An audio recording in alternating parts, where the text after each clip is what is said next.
بما أن الحرارة مفرطة فالمكان قد أصبح أيضا ممتلئ بالمصطافين، سواء من هذه الجهة في السابلدور أو الجهة الأخرى القريبة من السابلدور حيث يوجد المرسى، وأيضا ممتلئ بالمصطافين.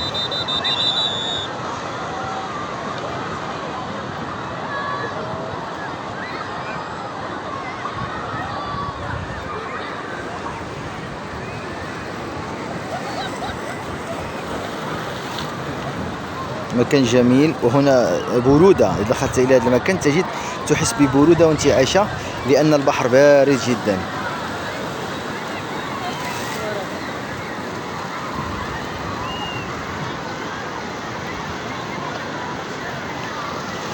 هذا المسجد الجديد الذي يبنى بالهراورة قريب من مسجد المغفرة.